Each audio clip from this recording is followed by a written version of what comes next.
Oremos. Vamos orar então? Oremos.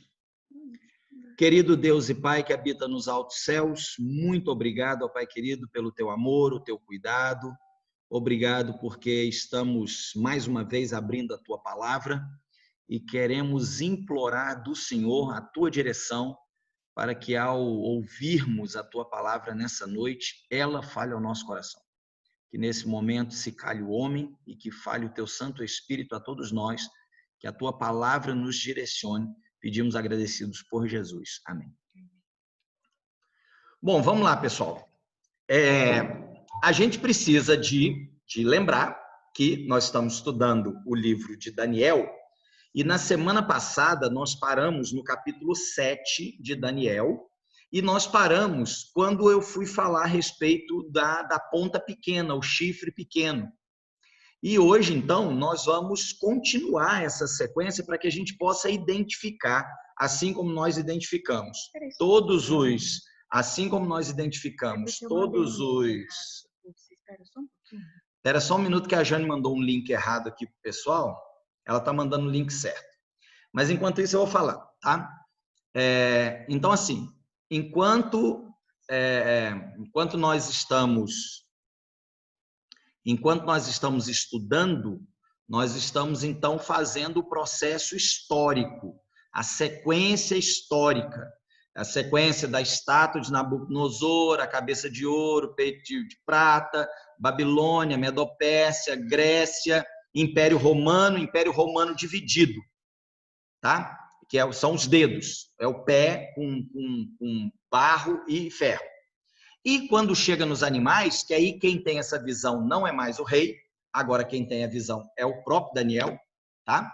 E ele então vê 4 animais, desses animais, um representando o leão alado, Babilônia, o urso, os medo-persas, o tigre com 4 cabeças e 4 asas, representando o Império Grego, tá? E depois ele vê um animal que não tem nada similar na natureza que ele possa tentar identificar, e aí ele chama de animal terrível, espantoso, algumas versões de animal tenebroso, e esse animal tinha uma característica, ele tinha 10 chifres, e aí a gente consegue entender que, eu estou usando tudo Daniel 7, então a gente vai, o próprio Daniel 7 explica, lá no finalzinho, versículo 19, 18, Daniel 7, diz que os animais são reinos, são reis. Então, animais são reinos. E o último animal é o 4º reino poderoso. Quando você vai para a história, a sequência histórica, Babilônia foi o reino mais poderoso do planeta Terra, depois os Medo-Persas, depois os gregos, depois o Império Romano. E depois o Império Romano dividido, continuou com soberania. E aí tem aí ele fala, olha, os 10 chifres são 10 reinos. Isso aí nós já podemos projetar aqui para a gente poder ver exatamente isso aqui que nós estamos falando. Então, olha só, aí a gente já começa entendendo, deixa eu voltar aqui, entendendo a respeito desse chifre pequeno, tá? Então, Daniel fala, tá? Daniel capítulo 7, versículo 8. Ele fala assim, estando eu a considerar os chifres, quer dizer, aqueles 10 chifres do 4º animal, que é o 4º reino, esses 10 chifres, depois ele fala em Daniel no capítulo 20, 21, que esse chifre são reinos também. Então, são reinos, se os chifres são reinos e o animal é reino, quer dizer que esses chifres, esses 10 chifres, eles advêm desse animal. Então, o reino que foi esse animal, a continuação desse reino são os 10 chifres. E o chifre pequeno, a ponta pequena, surge entre esses 10, dentro do próprio reino. Então, a gente vê aí uma continuidade, tá? Então, se o 4º animal é o Império Romano, depois os 10 reinos são o Império Romano dividido, eu mostrei para vocês, Érulos, Vândalos, Ostrogodos, Visigodos, Burgundos, etc, etc, etc, que eram as tribos bárbaras europeias, que essas 10 tribos formavam o Império Romano. Isso significa, então, que dentre dentro aí desse Império Romano surge um outro reino, e esse reino, para ele se estabelecer, ele derruba 3 chifres, é o que a Bíblia está dizendo. Então, nós vamos acompanhar isso agora a respeito do que a Bíblia fala junto com Daniel. Mantenha a Bíblia aberta em Daniel, no capítulo 7, a gente vai ler algumas coisas. Então, começando no versículo 8, enquanto eu considerava os chifres, eis que entre eles subiu outro chifre pequeno, diante do qual 3 dos primeiros chifres foram arrancados. É isso que eu estava falando. E eis que nesse chifre havia olhos como os de homem e uma boca que falava grandes coisas. Algumas outras versões assim, e uma boca que falava blasfêmia. Outra versão, que deixa eu ler, Daniel capítulo 7, versículo 8, tem uma outra versão, a minha versão diz assim, ó, Daniel 7, 8. Então, a minha versão diz assim, uma boca que falava com insolência. Falava com insolência, falava com arrogância e assim por diante, tá? Nesse caso, falava grandes coisas. Essas grandes coisas são coisas arrogantes, tá?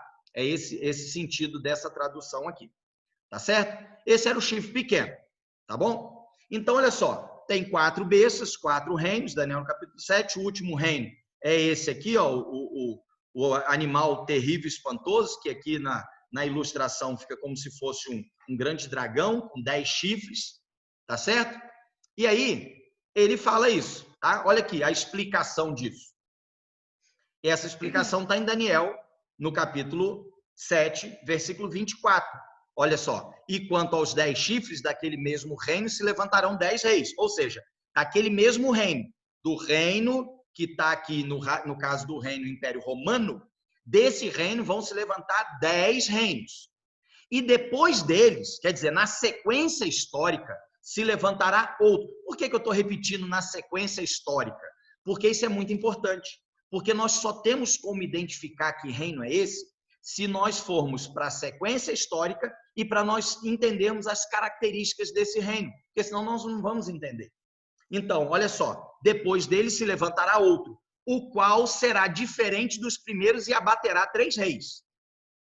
Olha o versículo 7 lá em cima, nessa slide que eu estou mostrando para vocês. Era diferente de todos os animais que apareceram antes dele, e tinha 10 chifres. Quer dizer, era um animal diferente. Esse império, ele já é um império diferente, tá? E a gente já estudou que isso se refere ao Império Romano, que realmente o Império Romano, que são os pés de ferro e o animal com dentes de ferro, que esmaga, esmiuça, tá? O Império Romano era assim, implacável, tá? Esse era o Império Romano. Bom, e como que a gente consegue identificar que reinos são esses? Para vocês verem que Daniel já é estudado há um bom tempo, apesar de ter tido uma lacuna muito grande, Isaac Newton, o mesmo Isaac Newton lá da maçãzinha, da primeira, segunda, terceira lei de Newton, Isaac Newton era um cristão, criacionista, um grande cientista, e ele escreveu, olha só, observações a respeito das profecias de Daniel e Apocalipse, de Isaac Newton. Ele escreveu um livro. Ele morreu em 1727. Então, esse livro ele escreveu por volta de 1700, 1600 e alguma coisa. Então, esse livro já começava a mostrar algumas coisas.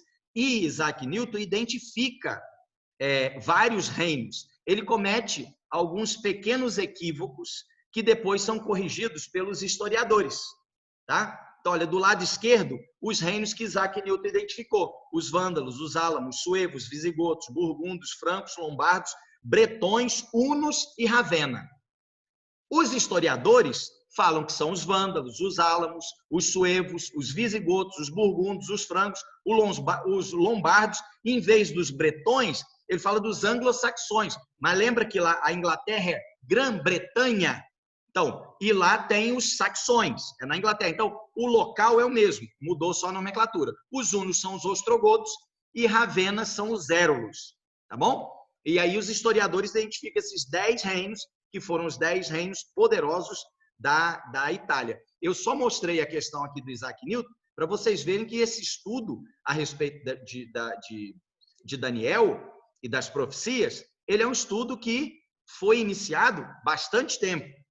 E por que não teve prosseguimento nesse estudo desde Isaac Newton, e existe uma lacuna enorme desde que Isaac Newton lança esse livro até que as pessoas, os seres humanos, comecem a estudar profundamente o livro de Daniel por volta do ano de 1800 e alguma coisinha, logo no início do ano de 1800, no início do século XIX. Tá? Por que teve essa lacuna toda aí? Quase 100 anos. E aí, o próprio livro de Daniel explica, lá em Daniel, no capítulo 12, depois nós vamos estudar isso, que o anjo fala para Daniel, Daniel, sela o livro, ele não é para agora, ele vai ter o tempo dele. E mesmo tendo essa explicação, ele não foi muito estudado, mas Isaac Newton estudou e ele tem revelações muito interessantes que vale a pena a gente acompanhar, tá certo? Então, olha só, no Daniel capítulo 7, 8, estando eu a observar os chifres, eis que entre eles saiu outro pequeno, ou seja, tem um outro chifre que sai entre eles, que é um chifre pequeno, e ele sai do mesmo animal, ou seja, ainda é a continuidade desse império, tá? Então, nós tivemos o Império Romano, também chamada de Roma Pagã, tá? Logo depois, o Império Romano dividido entre as tribos bárbaras, e depois surge um outro império, que aí nós vamos continuar estudando. Como que nós vamos identificar esse chifre pequeno?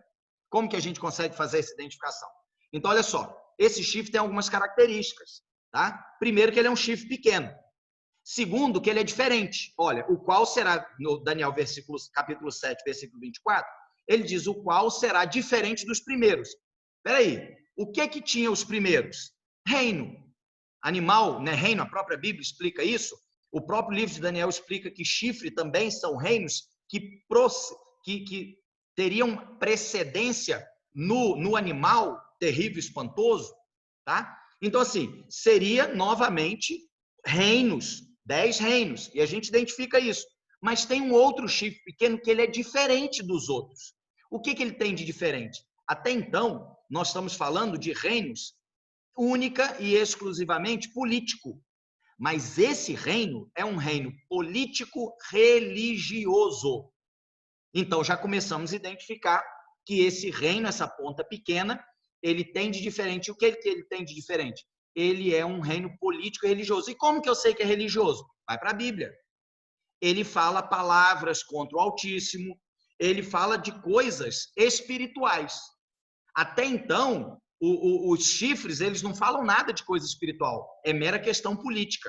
Mas quando você vai para Daniel no capítulo 7, você vê que esse chifre, ele tem boca como se fosse de homem, e ele fala insolência contra o Altíssimo, tá? E tem outras características que nós vamos estudar.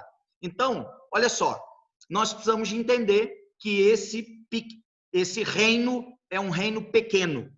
E aí a gente começa a entender, quando a gente procura países pequenos no mundo e países que têm a questão da conotação que a Bíblia dá, político-religiosa. Quando nós buscamos esse entendimento, nós só encontramos uma nação, um reino que se encaixa na profecia bíblica. E esse reino é a Igreja Católica Apostólica Romana, com sede no Vaticano. É o menor país do mundo, com apenas 108 acres de extensão. Você atravessa a pé o Vaticano, tá? Você sai de Roma, entra no Vaticano e sai do Vaticano a pé. Eu já estive lá. Ele além de ser pequeno, tá? Como característica, ele é a única nação do mundo que tem um aspecto político-religioso que se encaixa na profecia bíblica. Porque, por exemplo, hoje, o Irã é uma nação política religiosa. Tanto é que o Ayatollah, né, que é o grande supremo líder religioso, ele também é o líder político da nação. Israel foi uma nação política religiosa. Tá? Por quê? Porque o líder político era aquele camarada que também tinha a obrigação de ser o líder religioso do povo. Mas quando você vai para a profecia bíblica, você consegue. O Império Romano, o Império Católico Apostólico Romano, ele surge dos outros impérios. E é o que nós vamos ver aqui agora. Tá? Então, a gente consegue identificar o chifre pequeno. Isaac Newton identificou perfeitamente o chifre pequeno.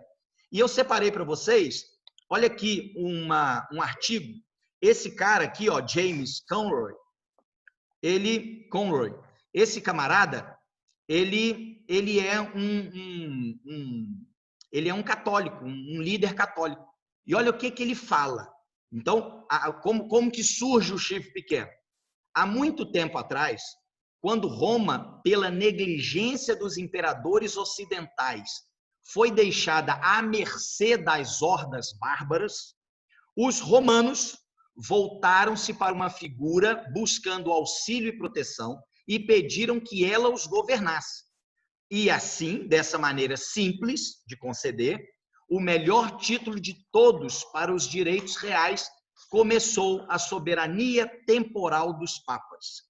E caminhando mansamente até o trono de César, o vigário de Cristo tomou o cedro diante do qual imperadores e reis da Europa iriam prostrar-se em reverência durante muitos séculos. Então, quer dizer, esse é um império mundial. Se o mundo inteiro vai se prostrar diante dele, assim como o mundo inteiro se prostrava diante da Babilônia, assim como o mundo inteiro se prostrava diante do Império Romano pagão, assim como o mundo inteiro se prostrou diante da Grécia, esse reino seria um reino estabelecido em que todos iriam se prostrar diante desse reino. E aí, então, a gente começa, o próprio livro de Daniel, no capítulo 7, ele começa a dar as características do chifre pequeno. E a gente precisa de entender isso. Essas características estão em Daniel, no capítulo 7, versículo 8, e depois lá no versículo 20 em diante. Olha, subiu entre os 10 chifres do quarto animal, ou seja, não pode ser o Irã, porque o Irã não surgiu da Europa dividida. Não pode ser, vamos pegar um outro império aqui político, Israel, porque Israel não surgiu de lá. Tá? Então, a gente tem que ir para a história e a profecia e entender ao longo da história essa profecia. Afinal de contas, a Bíblia diz a sequência e nós vamos para a história e observamos isso. Arrancou a 3 dos 10 chifres, havia olhos como de homem, tá? Uma boca que falava com insolência, com blasfêmia, com arrogância. E aí, ó, o quarto animal foi morto. Daniel capítulo 7, versículo 11. Esse quarto animal foi morto. E ele parecia mais robusto que os outros, Daniel 7:20. Temos também Daniel 7:21. Ele fazia guerra contra os santos do Altíssimo. Ele era diferente dos outros chifres e dos outros animais. Ele iria proferir palavras contra o Altíssimo. Ele magoaria os santos do Altíssimo. Os santos do Altíssimo. Ele cuidaria de mudar os tempos e a lei. Os santos lhe seriam entregues por 3 tempos e meio. Depois nós vamos ver isso aqui. E um tribunal seria instituído para que o domínio dessa nação fosse eliminado. E agora, então, nós vamos observar de acordo com a história e nós vamos observar de acordo com a Bíblia. Quando nós vamos para Daniel 7 e quando nós vamos para Apocalipse 13, nós encontramos um paralelo muito grande. Apocalipse 13 descreve o inimigo de Deus. Descreve o império político-religioso que se opõe a Deus. E o capítulo 7 de Daniel, da mesma forma. E você encontra paralelo.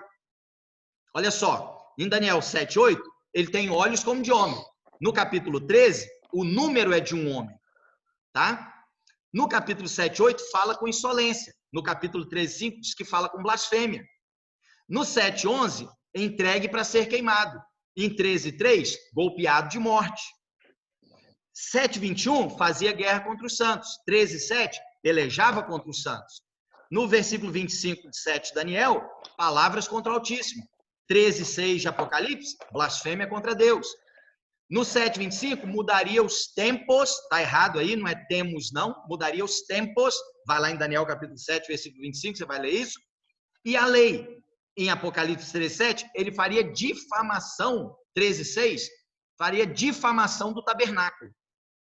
No capítulo 7:25, ele agiria por 3 tempos e meio, depois a gente vai fazer essa conta. Lá no capítulo 13 de Apocalipse, ele agiria por 42 meses. Então, agora a gente precisa de ver se essas características, qual reino que se encaixa nessas características. E a gente precisa de ver essas características. Estando eu a observar os chifres, eis que entre eles subiu outro pequeno, diante do qual 3 dos primeiros chifres foram arrancados. É o que está lá em Daniel, no capítulo 7, versículo 8. Tá? Olha só,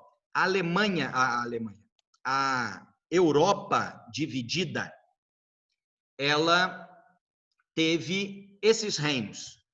E 3 desses reinos estão completamente extintos. Foram os vândalos, os ostrogodos e os érulos. Eles foram extintos. A ordem, esses reinos, juntamente com, eu não lembro qual o outro reino, mas tinha um outro reino que eles eram arianos. E eles tinham uma posição contrária à Igreja Romana.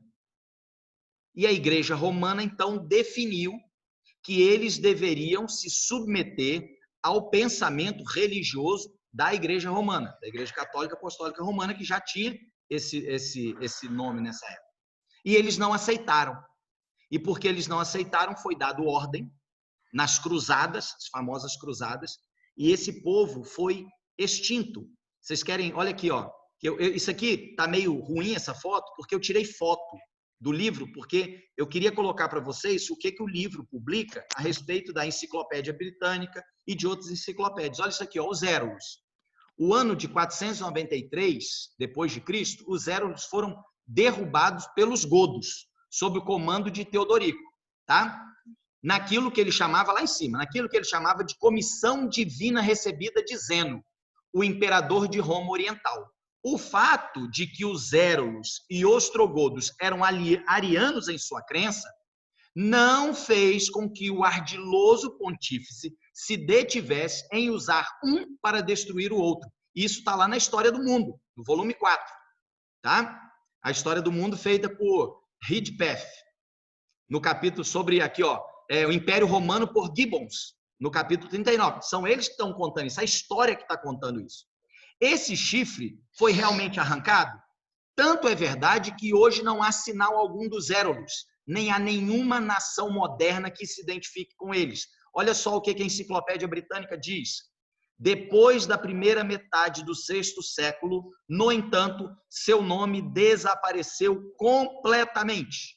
Está falando dos érulos. Na Enciclopédia, na Standard, depois disso, seu nome desapareceu da história, se referindo aos érulos. E quando a gente vai para os vândalos, eles também desapareceram. E lá embaixo tem... desculpa, deixa eu voltar aqui. E lá embaixo...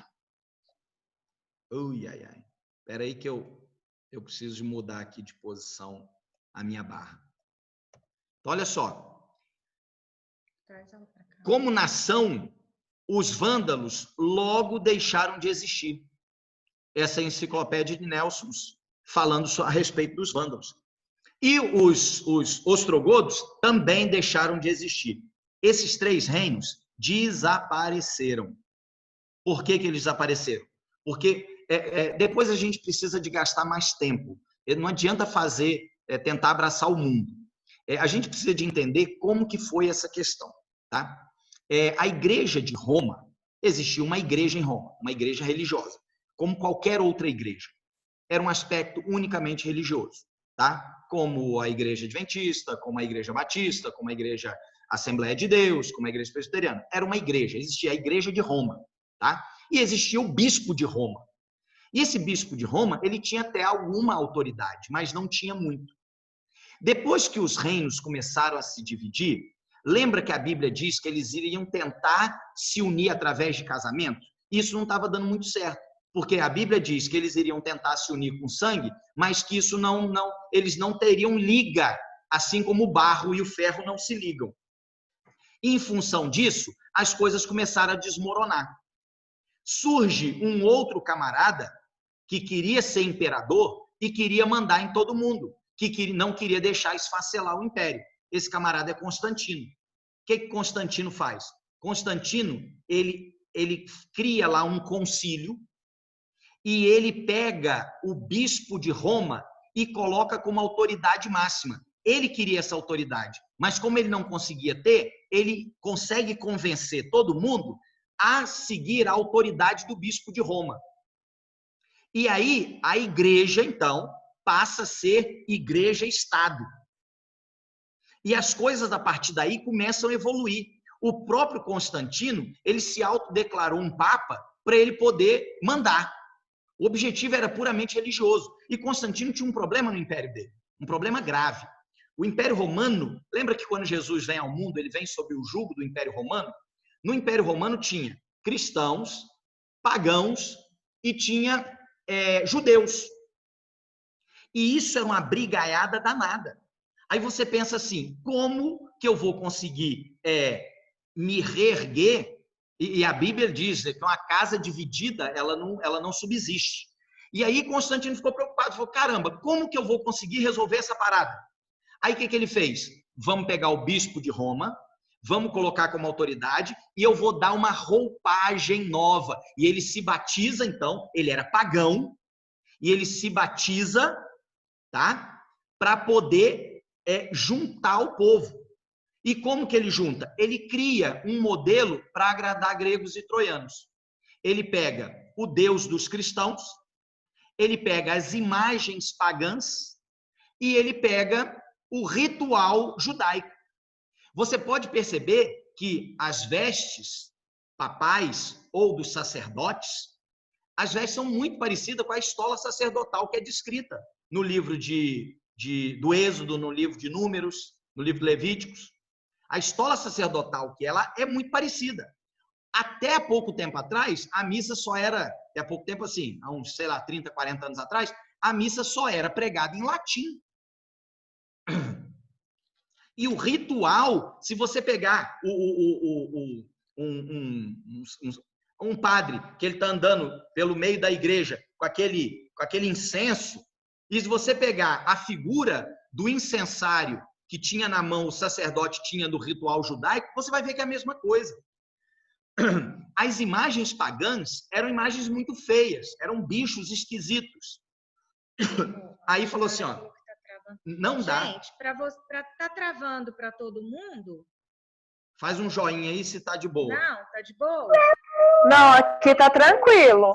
Edinara, então é a sua rede aí. É a sua rede, Edinara. A minha também tá tranquila. Então, beleza. Então, vamos continuar, tá? Valeu, gente. Então, olha só. Aí, se você pegar as imagens pagãs eram muito feias. Como que vai colocar isso dentro da igreja? Então, substitui-se essas imagens por outras imagens de pessoas, boas pessoas. E cria-se, então, a figura dos santos. E o Deus? Não, os cristãos, tudo era Cristo, Cristo, Cristo, Cristo. Por isso que eles receberam esse nome, cristãos, tá? Porque eram de Cristo. Eu li para vocês semana passada, não sei se eu li, não, eu acho que não foi para vocês não, foi num outro estudo que eu estava fazendo, tá? Eles recebem o nome cristãos porque eles só falam de Cristo. Então vamos pegar esse Cristo, vamos pegar Jesus, vamos pegar Deus, vamos pegar a Trindade e então monta aí uma colcha de retalhos para agradar gregos e troianos. Detalhe, queridos, deu certo. Deu certo. E a igreja começa, a igreja-estado, ela começa a ganhar poder, ela começa a ficar robusta. Até que em 533, Justiniano, ele dá um grande empurrão. Isso nós vamos continuar vendo aqui, eu já estou adiantando o negócio aqui, tá? Então, olha, a igreja surge ali, 330 e alguma coisa antes de Cristo, com Constantino passando o poder, esse poder começa a crescer, e esse poder atinge o seu ápice em 538, e nós vamos ver como que isso acontece, tá bom? A segunda característica, uma boca que falava com insolência. Essa é a segunda característica. E se você for lá em Daniel 7:25, falava que proferirá palavras contra o Altíssimo. Se você vai em Apocalipse 13, que são paralelos na Bíblia, foi-lhe dada uma boca que profere arrogâncias e blasfêmias. Então, esse poder tinha essa característica. Vamos ver o que são essas características? A gente precisa ir para a Bíblia. O que é blasfêmia? Vamos para a Bíblia. Marcos, capítulo 2, versículos 5 a 7.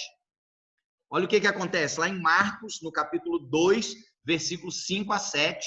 Diz assim: vendo-lhes a fé, Jesus disse ao paralítico: filho, os teus pecados estão perdoados. Mas alguns dos escribas estavam sentados ali e arrazoavam em seu coração: por que fala ele deste modo? Isto é blasfêmia. Quem pode perdoar pecados senão um que é Deus?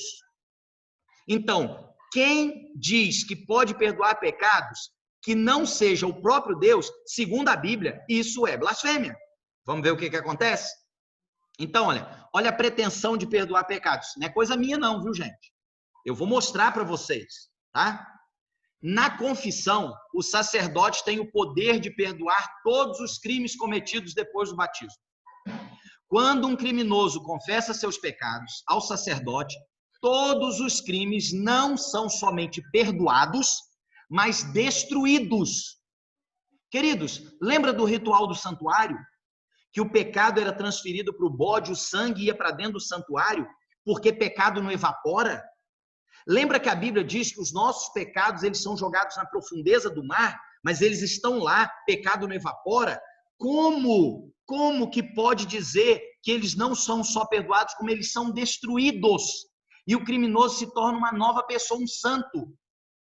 Isso está lá no concílio. E eu gostaria de mostrar para vocês, eu gostaria de mostrar um artigo, tá?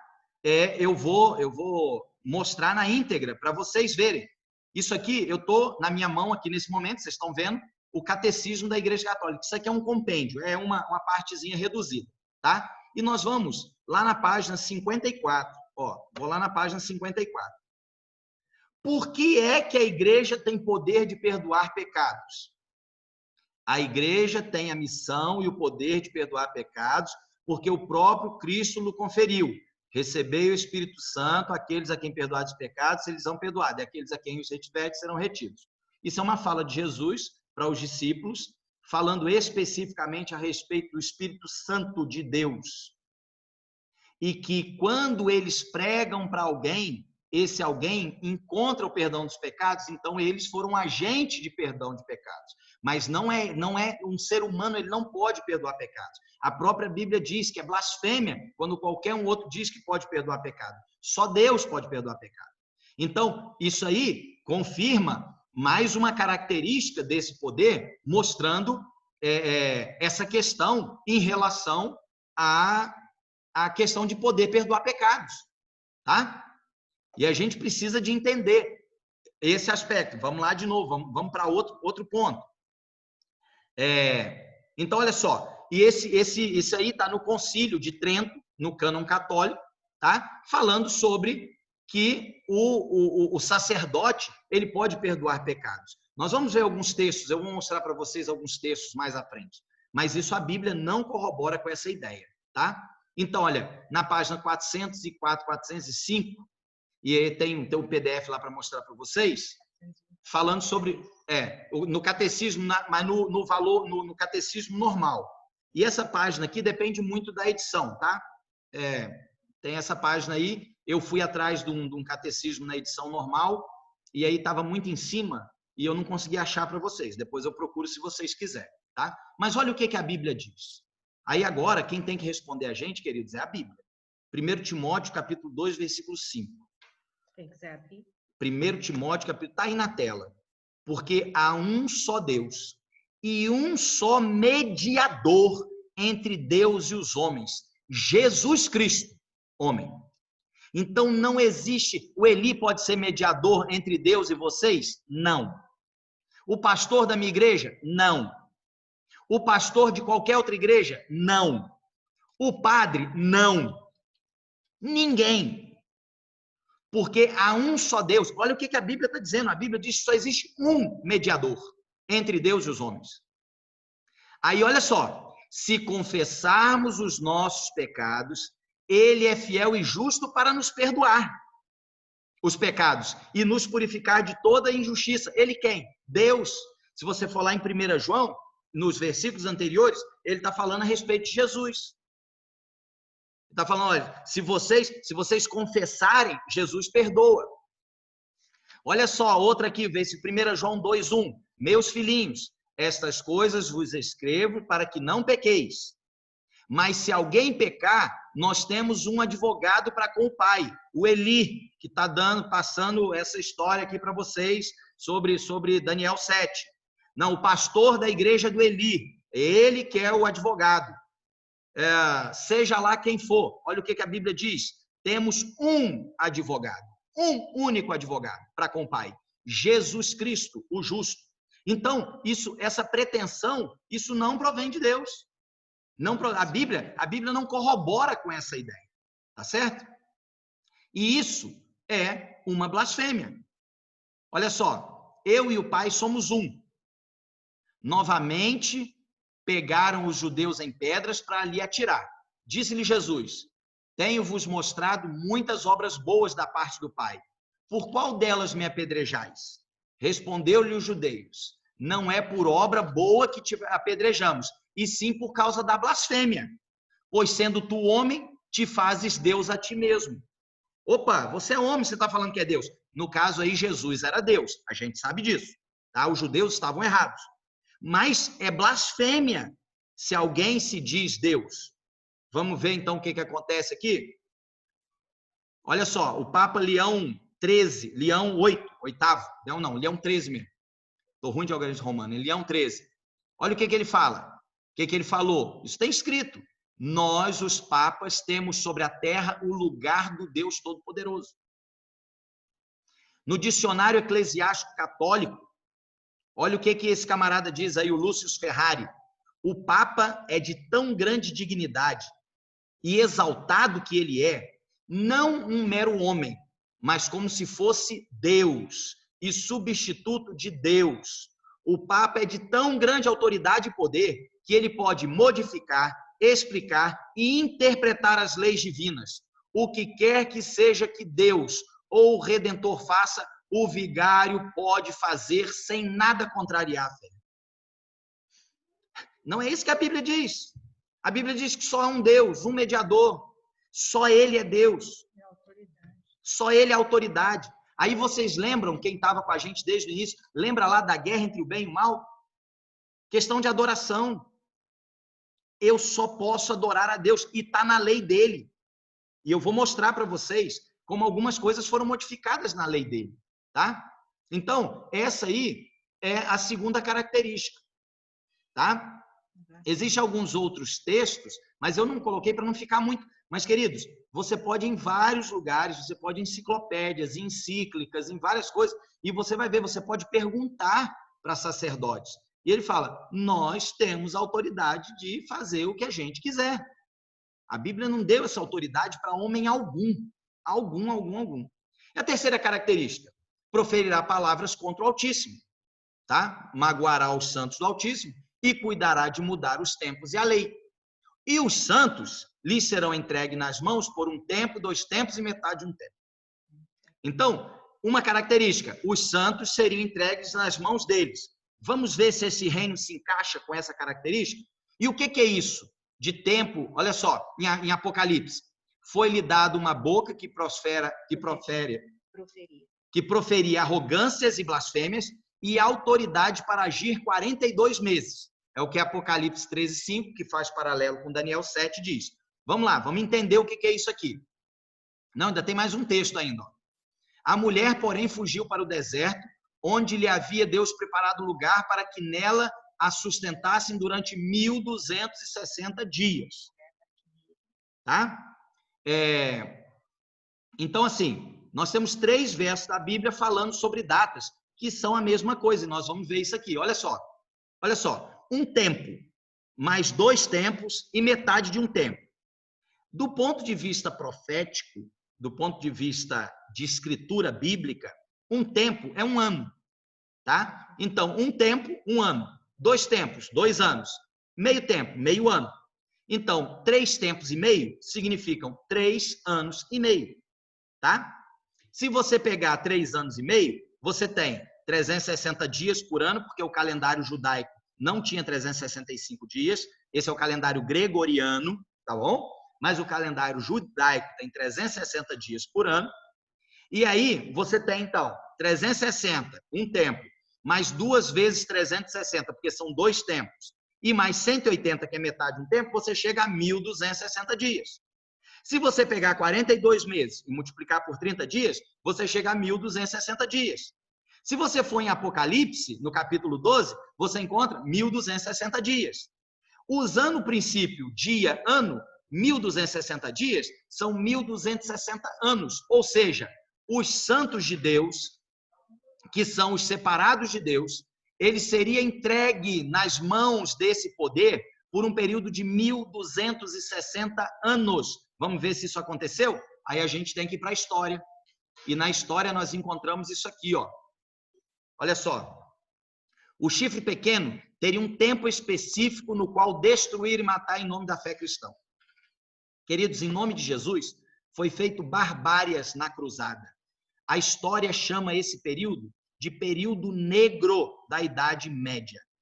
Para vocês terem uma ideia, foram desde o decreto de Justiniano, que foi em 533, em 538 ele surte o efeito completo, até 1798, quando por ordem de Napoleão, o general Berthier aprisiona o Papa e tira o poder. Nós vamos ver isso aqui agora. Olha só, em 533, Justiniano, imperador de Roma Oriental, decretou que o bispo de Roma deveria ser reconhecido como cabeça da Santa Igreja. Decreto, imposição. Lembra das imposições de Nabucodonosor? Eu decreto que Deus do Sadraque, Mesaque e Abednego é o Deus verdadeiro. Eu decreto que o Deus de Daniel é o Deus verdadeiro. Mas na hora que ele reconheceu na vida dele, que fez efeito, tá? Esse decreto, ele tem o seu efeito maior em 538. E aí começa esse período de 12 séculos de trevas, que é chamado na história de período negro da Idade Média. Por que foi um período negro? Olha isso aqui. Consumirá os santos do Altíssimo. Durante a Idade Média, mais de 150 milhões de pessoas. Gente, 150 milhões. O Covid não matou 1 milhão ainda, e já estão falando que o Covid é o bicho. A peste negra matou, parece que 42 milhões de pessoas. Grandes terremotos, se você pega o tsunami da lado de Phuket, matou 270 mil pessoas.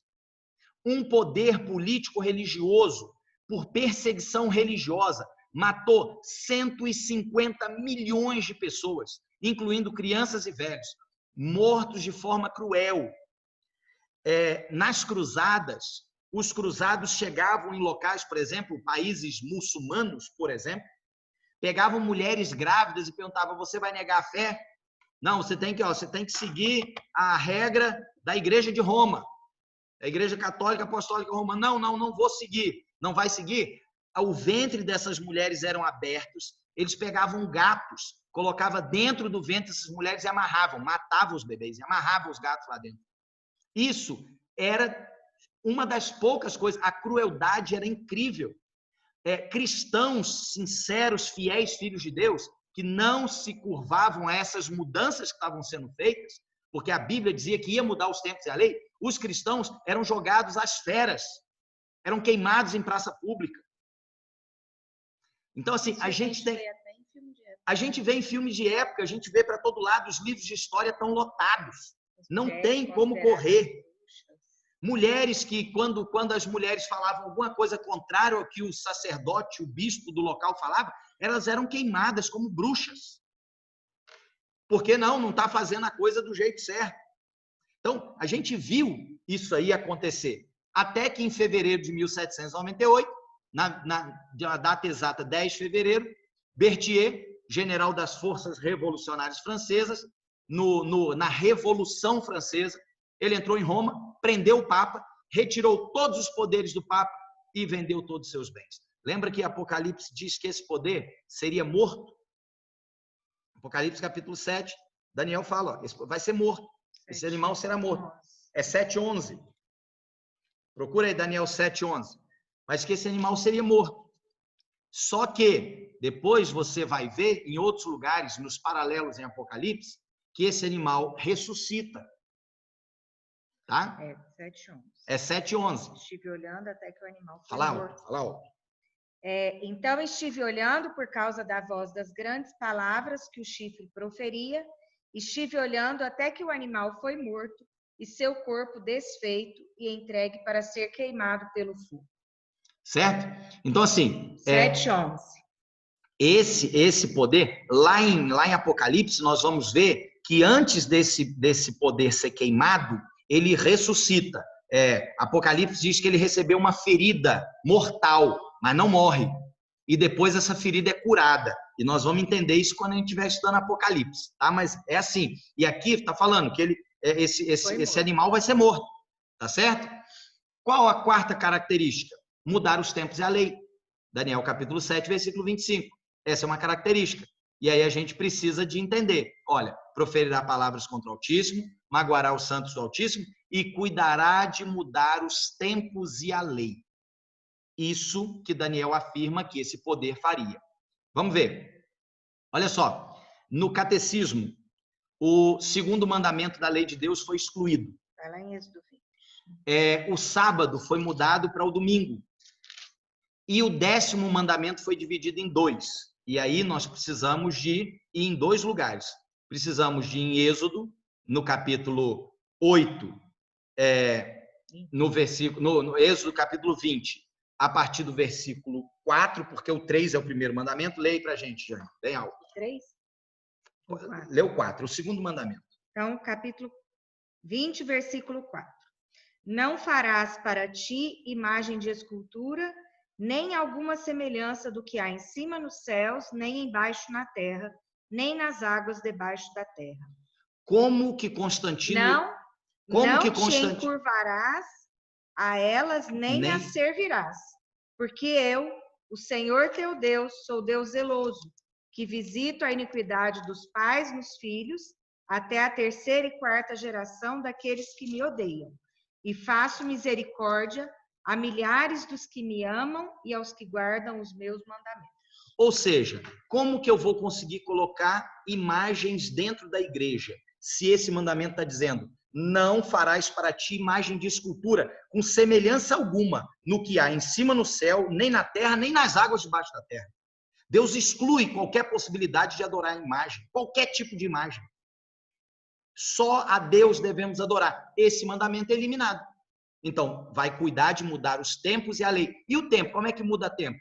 Muda dizendo que o dia de guarda, que era um, vem para outro. Tá? E isso está facilmente identificado. A gente consegue ver isso muito, muito bem. Eu vou mostrar para vocês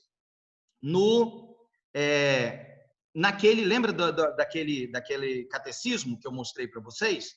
Vamos voltar lá. No índice dele, a gente já encontra, olha aqui, ó. Aí a gente vai voltar lá para cima, tá? Lá na página 1. E no índice dele, a gente já encontra aqui, ó, algumas coisas. Ó, vamos ver aqui? Olha aqui, ó. O primeiro mandamento, beleza. Eu sou o seu teu Deus, tal. Segundo mandamento, não invocar o santo nome de Deus em vão. Se você for para a lei de Deus lá no Êxodo, esse é o 3º mandamento. Tá? Ele é o 3º mandamento, ele não é o 2º. O 3º mandamento, santificar os domingos e festas de guarda. Só que o 3º mandamento é não tomar o nome do Senhor teu Deus em vão. O 4º mandamento é lembra-te do dia do sábado para o santificar. Que é o 5º na Bíblia. O 5º mandamento é honra teu pai e tua mãe. Você vê como foi completamente mudado o mandamento que está na Bíblia, tá? E tem um detalhe, tem várias Bíblias católicas que, se você for lá em Êxodo 20, vai estar desse jeito aqui. Por que a Bíblia católica tem Êxodo 20 como tem na sua Bíblia? Você sabe por quê? Porque os católicos, eles afirmam que por que mudou do sábado para o domingo? Porque a Igreja Católica tem essa autoridade. E nós vamos ver o que Deus fala a respeito disso, tá? Nós vamos ver o que a Bíblia fala a respeito disso. Se existe essa autoridade mesmo, tá? Então a gente precisa de entender isso. Vamos continuar aqui. Olha só. Olha o que Justiniano fala. Promulgado em 7 de março de 321. Devem os magistrados e as pessoas residentes nas cidades repousar e todas as oficinas ser fechadas no venerável dia do sol. Queridos, o dia do sol era adorado pelos pagãos. Tá? Era adorado pelos pagãos. Se você for, em português é domingo, não quer dizer nada. Mas em inglês é Sunday.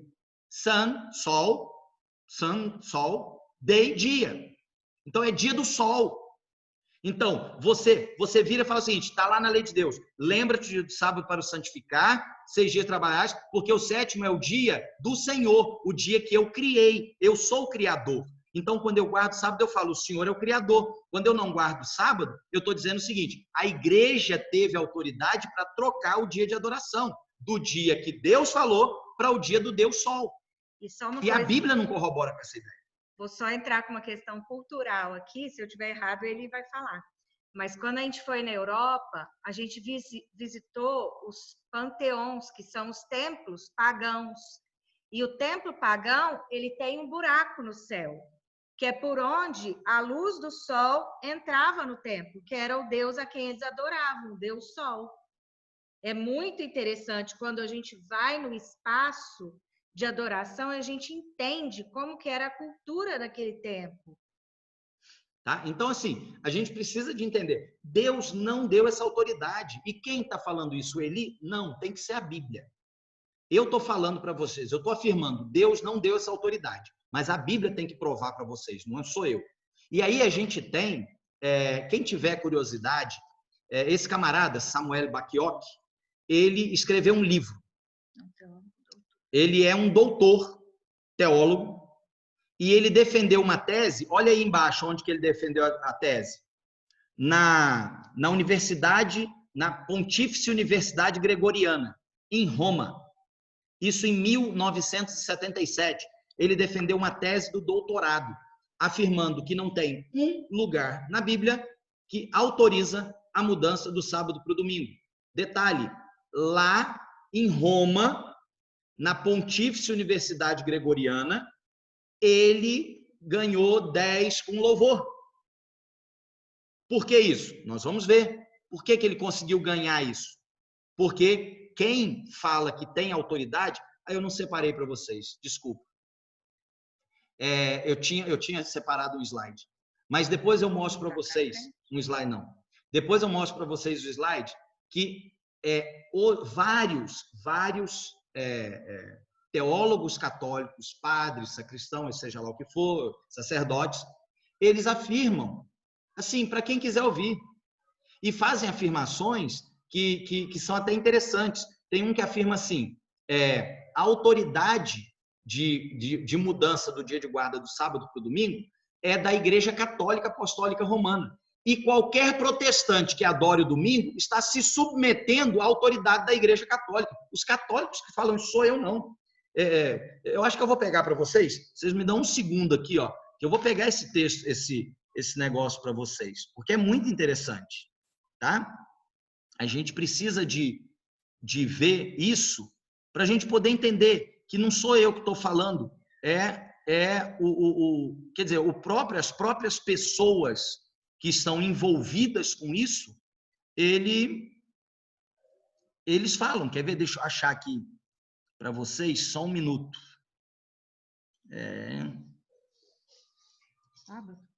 Não, não está aqui não. Espera aí.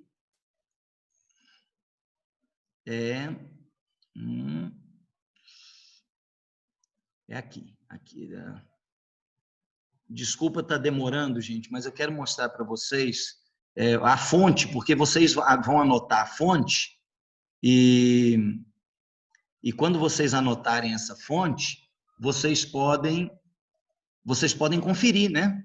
Que é uma necessidade de conferir o que é certo. Aqui, ó, achei, tá? Deixa eu mostrar para vocês. Espera aí que eu estou chegando aonde está falando e vocês podem depois, vocês podem conferir, né? Com as fontes que tem aqui, tá? Então, vamos lá. Deixa eu mostrar para vocês, então, isso aqui. Vamos lá, aqui, ó. Deixa eu mostrar. Então, tá aí a fonte para vocês. Olha só. O festival do domingo, como outros festivais, sempre foi uma ordenança humana. E não havia a menor intenção dos apóstolos em estabelecer um mandamento divino a esse respeito. Longe deles e da Igreja Católica Apostólica, da Igreja Apostólica primitiva, transferir as leis do sábado para o domingo. É a história do cristianismo e da religião e da igreja. Aí vê o próximo aqui. Vamos ver o próximo slide. Então, quem que faz essa mudança? Olha só, Enciclopédia Católica. A igreja, após mudar o dia de repouso do sábado judaico ou sétimo dia da semana para o primeiro, fez com que o terceiro mandamento se referisse ao domingo, como o dia a ser santificado, como o dia do Senhor.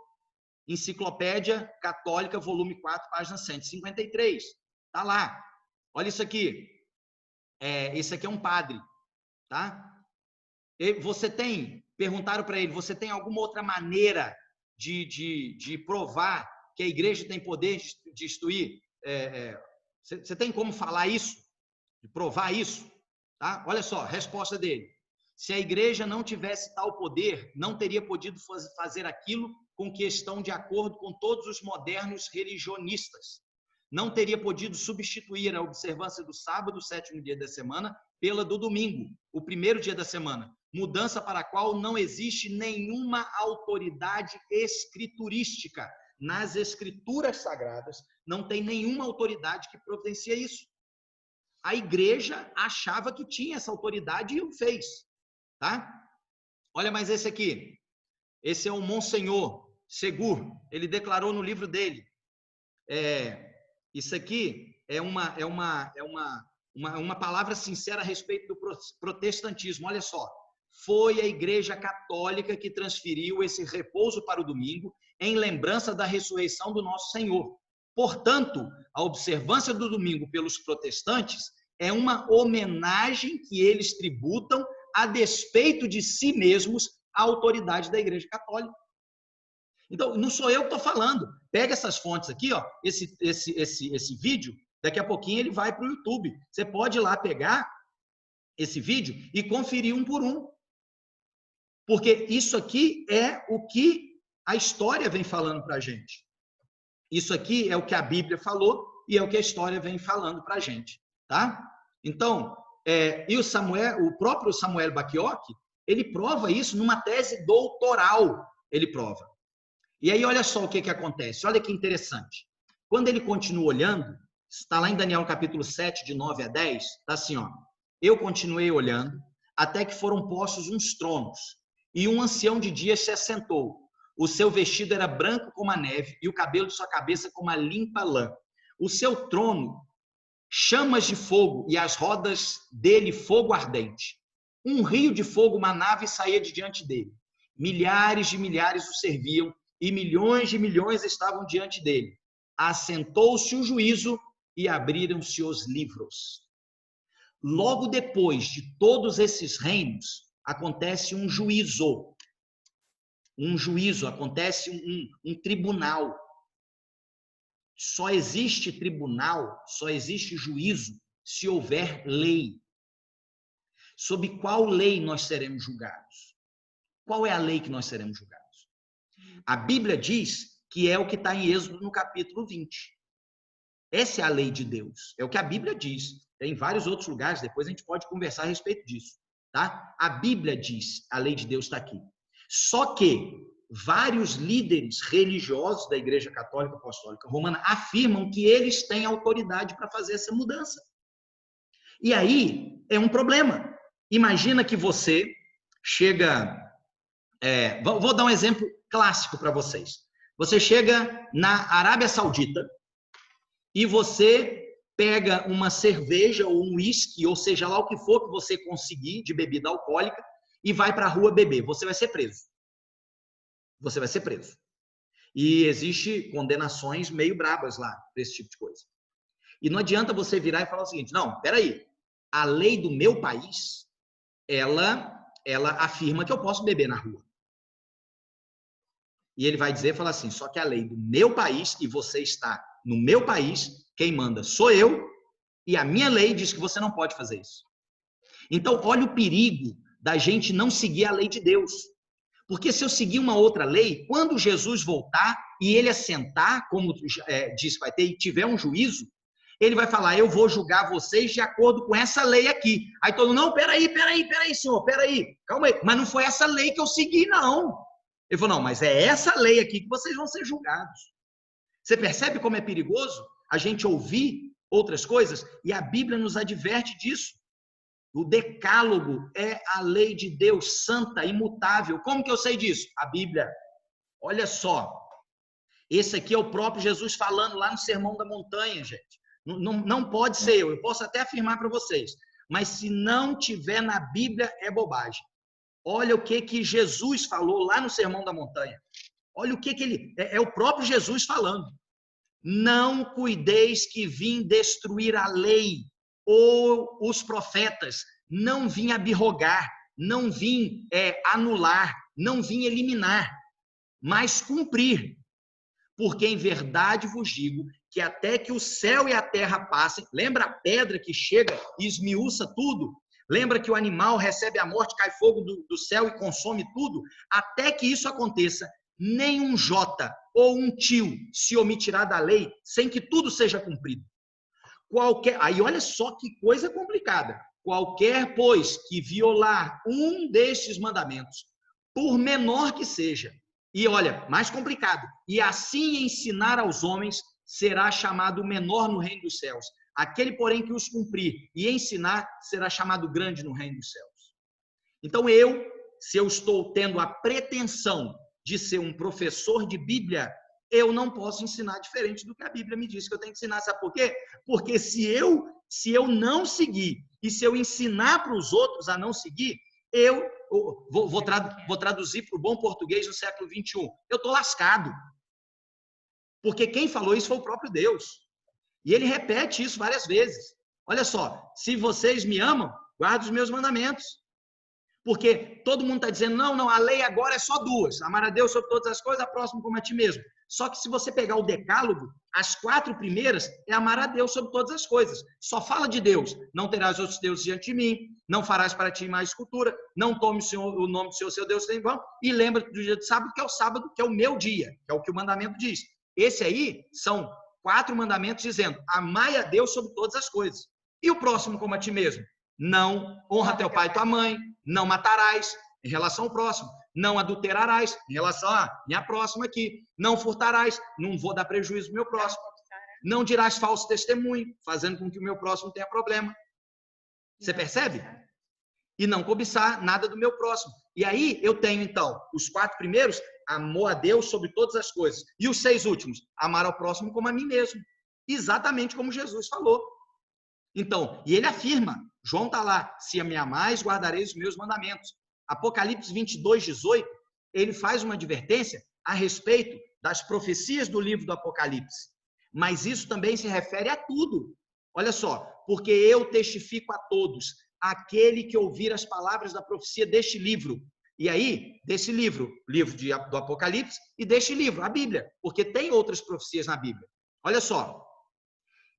Olha aqui, das palavras desse livro. Se alguém lhe acrescentar alguma coisa, Deus fará vir sobre ele as pragas que estão escritas nesse livro. E se alguém tirar quaisquer palavras do livro desta profecia, Deus tirará a sua parte do livro da vida e da cidade santa e das coisas que estão escritas nesse livro. Sabe, queridos, não tem para onde correr. Não tem. É exatamente isso aqui. Não temos outra opção. Aliás, na verdade, nós temos uma opção. Seguir ou não seguir. Eu posso servir a Deus ou posso não servir a Deus. Mas se eu quiser servir a Deus, não pode ser do meu jeito. Tem que ser do jeito de Deus. E isso, de uma certa forma, não é uma coisa simples. Mas a gente precisa de entender que o amor verdadeiro é amar como quem quer ser amado e quem você diz que ama, amar do jeito dessa pessoa. Imagina vocês que, tá aqui minha esposa, e eu falo para ela, eu te amo. Só que eu chego em casa todo dia e dou um tapa na cara dela. Falo, e ela, não, mas por que você me deu um tapa? Não, porque esse é o jeito de eu demonstrar que eu te amo. E quem sabe no outro dia eu chego com uma vara dou umas varadas nela. Falei, não, mas eu te amo, eu tô provando que eu te amo. A minha pergunta para a Jane que está aqui, esse meu amor serve? Não. Não, porque eu não sou sádica. Masoquista, né? Não sou masoquista. O amor, se eu amo a Jane, eu tenho que amar do jeito que para ela é importante. Eu não sou exemplo para ninguém, viu, gente? Mas vou contar uma experiência que aconteceu conosco. Eu sou muito caseiro. Eu amo a minha casa. E quando inventaram, então, o futebol brasileiro no sábado à noite, nossa, que benção. Nada melhor do mundo. Chegar sábado à noite, deitar na minha cama, assistir futebol, comer um lanchinho. Só que a minha mulher é rueira. Mas pensa uma mulher rueira. O sofrimento que eu tô nessa pandemia. Pensa como essa pandemia tá moendo a gente. Mas aí eu entrei em depressão, sábado à noite ontem. Aí, só que eu comecei a ficar em casa, sabe? Vamos sair? Não vou sair. Um dia eu estava assistindo, a gente desligou a televisão. O que foi? Calma. Não, nós vamos conversar. Falei o seguinte, olha, quando você casou comigo, você sabia que eu era rueira. E eu não estou me sentindo amada, porque se você me ama, e eu quero sair, mas eu não quero sair sozinho. E eu quero sair, não quero sair com minhas amigas, nem com amigos, eu quero sair com meu marido. Você é meu marido. Eu quero sair com você. E se você me ama, você tem que sair comigo. Eu falei assim, tá bom. Pra onde nós vamos? Aí ela virou para mim e falou assim, você quer isso? Eu falei, não, quero não. Mas eu vou fazer porque eu te amo. Ah, mas você não quer? Não, então não serve. Eu falei, calma, eu vou fazer porque eu te amo. E fui a primeira vez, porque eu amava. E fui a segunda, e fui a terceira. Hoje, vai dando aí o início da noite de sábado, eu já perguntou, para onde nós vamos hoje? Tem uma série de coisas no amor a Deus que nós vamos fazendo porque Deus falou para nós fazermos e Deus falou, olha, se você me ama, você tem que me amar do meu jeito. E a gente começa a amar Deus do jeito dele. E no começo pode ser que a gente não curta muito, mas depois a gente vai curtir. Pode ser difícil, pode ser trabalhoso, mas depois, quando a gente faz a vontade daquele que nós amamos, é muito gratificante. Sabe, queridos, eu lamento, eu não sei quantos de vocês já ouviram essa mensagem bíblica.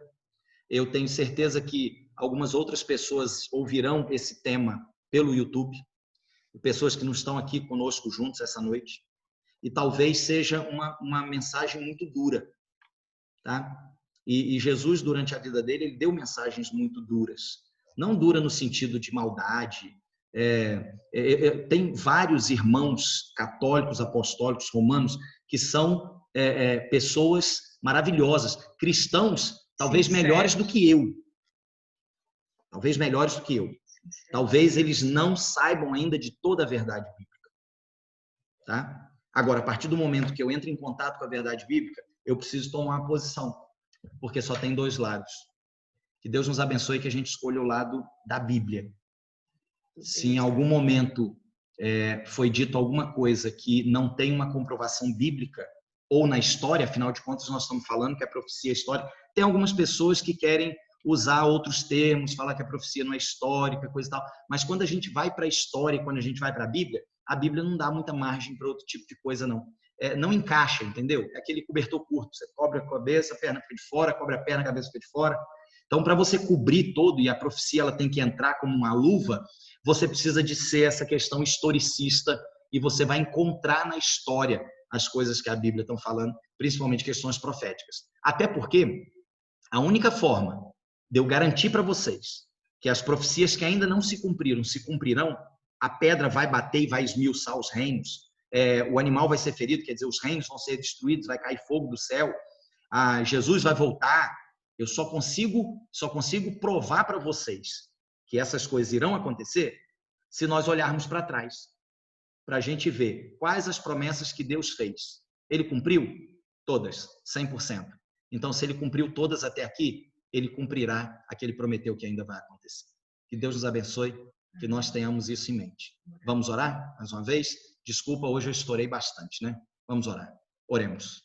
Senhor Deus, muito obrigado porque a tua palavra, ela é uma palavra viva, ela é eficaz.